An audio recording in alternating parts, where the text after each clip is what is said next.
Hi guys, today we are going to find out what if the Transcontinental Railroad had never been built? You're standing in the sweltering Nevada desert in May 1869, watching as the final spike ceremony crumbles into chaos.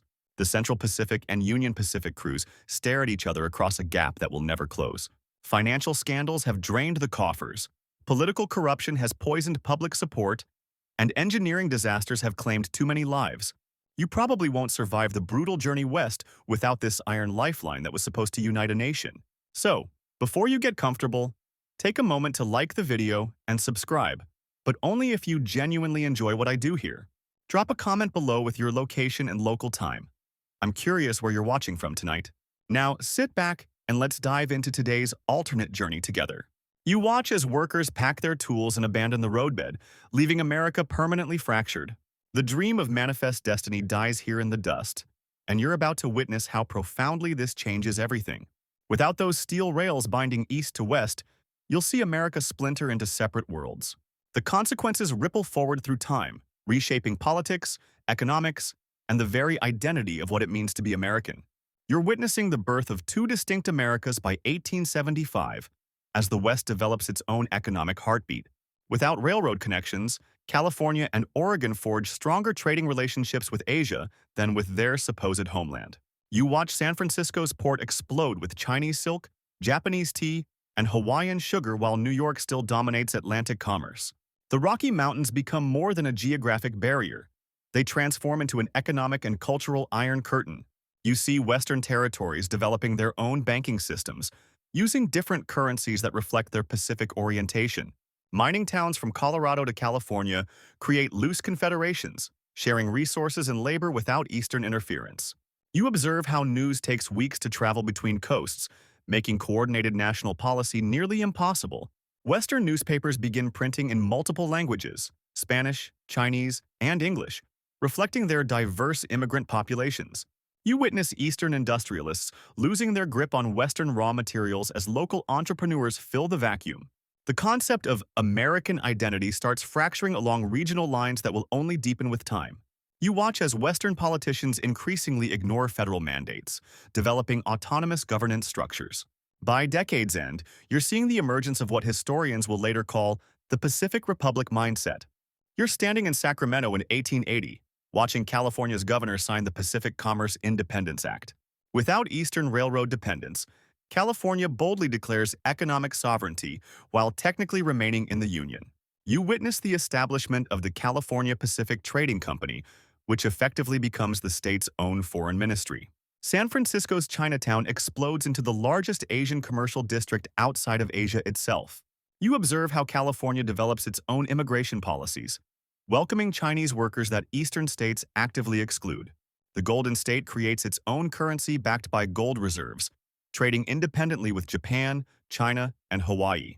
You watch as California's agriculture shifts toward Asian crops. Rice paddies replace wheat fields in the Central Valley. Oregon and Washington territories align themselves with California, forming an unofficial Pacific Coast Confederation. You see how this Western bloc negotiates directly with foreign governments, bypassing Washington, D.C. entirely. The Panama Canal project gains California's enthusiastic financial backing as they envision Pacific Atlantic control. You witness Eastern politicians helplessly watching their Western territories slip away economically and politically. By 1885, California's per capita wealth exceeds that of any Eastern state, funded by Asian trade partnerships. You're riding through the Black Hills in 1881, witnessing something unprecedented, thriving Native American nations. Without the railroad's rapid settlement pressure, you see Lakota, Cherokee, and Cheyenne tribes maintaining substantial territorial control. The slower pace of westward migration allows for more negotiated treaties rather than military conquest. You observe how Native communities adapt European technology selectively while preserving traditional governance structures.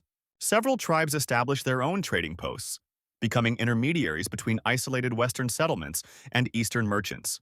You witness the emergence of Native American railroad companies, building smaller regional lines on tribal terms. The Cherokee Nation in particular develops into a prosperous bilingual territory spanning parts of 4 modern states. You see how reduced pressure allows for intermarriage and cultural exchange between settlers and native peoples. Many reservation boundaries expand rather than shrink, as federal pressure for land cession weakens. You observe Native American representatives gaining actual political influence in territorial governments. The buffalo herds, while still diminished, survive in much larger numbers without railroad-facilitated hunting expeditions. By 1890, you're witnessing semi-autonomous native states negotiating as equals with neighboring territories. You're standing in a Western Union telegraph office in Denver, 1882, watching America's new nervous system at work. Without railroad tracks to follow, telegraph lines become the primary arteries binding the fractured continent together. You observe how telegraph operators evolve into the most powerful information brokers in the American West. Messages flow along cable networks that follow river valleys and mountain passes rather than straight railroad corridors. You witness the birth of regional telegraph networks that operate independently of Eastern monopolies. The Pony Express experiences an unexpected revival, carrying packages and documents that can't be telegraphed. You see how telegraph stations become the nerve centers of Western towns, combining bank, post office, and news bureau functions. Morse code operators develop their own culture, creating a transcontinental brotherhood that transcends regional divisions. You watch as telegraph networks enable the coordination of Western mining operations across vast distances. The technology allows Western territories to maintain political unity despite geographic isolation from Washington, D.C. You observe how news travels faster than people or goods, creating strange information asymmetries across the continent. By 1885, you're seeing telegraph-based stock exchanges emerge in major Western cities, competing with New York. You're witnessing the emergence of the Colorado Free State in 1888, complete with its own mint and military. Without federal railroad subsidies binding regions together, Western territories declare economic independence one by one. You observe the Republic of Texas reasserting itself, this time successfully, backed by oil wealth and Mexican trade. The Great Lakes region forms its own currency union, leveraging shipping routes to maintain economic coherence. You see how New England industrialists create their own trading bloc, focusing on Atlantic commerce and Canadian partnerships. California's Pacific dollar becomes the preferred currency from Seattle to San Diego, backed by Asian gold flows. You watch as these regional powers negotiate directly with European nations, bypassing federal foreign policy entirely. The Mormon territory of Deseret achieves de facto independence, controlling trade routes between California and Colorado. You observe how regional military forces emerge, initially for territorial defense, but gradually assuming federal functions. Each region develops its own immigration policies, creating a patchwork of different cultural and economic approaches. You witness the birth of the North American Economic Conference, where regional powers meet as sovereign equals. By 1890, the United States exists mainly as a ceremonial concept while real power rests with regional confederations. You're walking through San Francisco's Chinatown in 1885, now the largest autonomous Chinese settlement outside Asia. Without railroad labor camps dispersing Chinese workers, they concentrate in Pacific Coast cities, building permanent communities. You observe how these immigrants establish their own banks, newspapers, and even diplomatic representation with Imperial China. The Chinese Exclusion Act becomes unenforceable in Western territories that depend on Asian labor and trade. You witness the emergence of Little Guangzhou in Los Angeles, complete with traditional architecture and governance structures. Irish and German immigrants, unable to reach Western territories easily, concentrate heavily in Eastern industrial centers. You see how this creates stark ethnic divisions between regions. Asian West, European East, with Hispanic Southwest maintaining its character.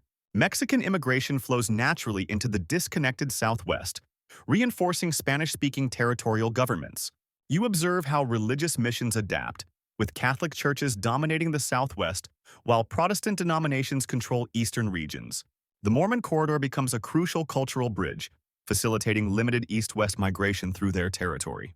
You witness the birth of regional languages, Spanish-English pidgins in the Southwest, Chinese-English creoles on the Pacific coast. By 1890, you're seeing America fracture along ethnic and linguistic lines that will define the continent for generations. You're standing in Atlanta in 1895, witnessing a dramatically different reconstruction as Southern independence sentiment resurges. Without Western territories providing Republican votes, you see Southern Democrats regaining political dominance much earlier. The absence of transcontinental unity allows the South to negotiate Reconstruction terms from a position of strength. You observe how Confederate veterans establish their own railroad networks, connecting Southern ports to Mexican and Caribbean markets. The cotton economy pivots toward international trade rather than dependence on northern industrial centers. You witness the emergence of the Confederate States Economic Alliance, encompassing territory from Virginia to Texas. Jim Crow laws become even more entrenched without federal pressure backed by Western territorial support. You see how the South develops closer ties with Latin American nations, sharing agricultural expertise and labor systems. The Mason-Dixon line transforms from a historical boundary into an actual economic and political border. You observe Northern industrialists losing their grip on Southern resources as regional independence strengthens. Southern universities begin teaching Confederate history as legitimate national narrative rather than rebellion. By 1900, you're watching the South operate as a semi-autonomous confederation within the hollow shell of federal union. You're aboard a Mississippi riverboat in 1892, witnessing America's transportation revolution taking radically different paths.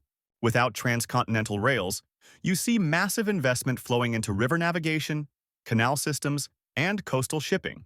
The Great Lakes become a superhighway of commerce, with steam-powered vessels rivaling ocean-going ships in size and luxury. You observe how the Colorado River transforms into the West's primary transportation artery, connecting mountain mining regions to Pacific ports. Pneumatic tube networks emerge in major cities, moving documents and small packages faster than any railroad could.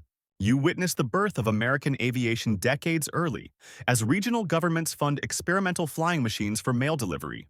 Automobile development accelerates rapidly as the lack of passenger rail service creates enormous demand for personal transportation. You see how regional road networks develop along completely different patterns, following natural geography rather than railroad economics. The Erie Canal experiences unprecedented expansion, becoming the primary route for east-west freight movement. You observe innovative suspension bridges and mountain tramways connecting previously inaccessible Western territories. Refrigerated shipping revolutionizes food transport, with ice-cooled vessels moving agricultural products along water routes. By 1900, you're witnessing transportation technologies that won't appear in our timeline until the 1920s. You're standing in what should be Times Square in 1920, but instead you see the headquarters of the Atlantic Federation. Without transcontinental unity, America has evolved into 5 distinct nation-states by the 20th century. You observe the Pacific Republic stretching from California to Alaska, its capital in San Francisco, trading primarily with Asia. The Confederate Alliance controls territory from Virginia to Texas, maintaining its own currency and diplomatic corps. You witness the Great Lakes Commonwealth, centered in Chicago, dominating freshwater shipping and heavy industry. The Atlantic Federation governs New England and the Mid-Atlantic, focusing on European trade and high-tech manufacturing. You see the mountain-free states, a loose confederation of mining territories maintaining fierce independence. Each nation maintains its own military, issues its own passports, and conducts independent foreign policy. You observe how these 5 nations sometimes cooperate, sometimes compete, but never truly unite. The American dream has become 5 different dreams, each reflecting regional values and opportunities. You witness continental conferences where these nations negotiate as sovereign equals, not feuding states. Immigration patterns have created distinct regional identities that would be unrecognizable to our timeline's Americans. You step back from this alternate timeline, contemplating a North America that never knew the unifying power of steel rails. The Transcontinental Railroad in our world did more than move people and goods. It moved ideas, cultures, and dreams across vast distances. Without it, you've witnessed America fragment into distinct civilizations, each following its own path toward modernity. The Chinese in California, the Confederates in the South, the industrial barons of the Great Lakes, all became separate peoples. You've seen how geography truly is destiny when human engineering doesn't overcome natural barriers. Perhaps this fractured America would have been more culturally diverse, more respectful of native rights, more innovative in transportation, or perhaps it would have been weaker, more vulnerable to foreign powers, less capable of the great projects that defined American ambition. The iron horse that never ran across the continent left behind a question that echoes through time. In our timeline, we often take unity for granted, forgetting how fragile the bonds are that hold a nation together. As you return to your own reality, you're left wondering, what invisible railroads bind your own world together, and what would happen if they were never built?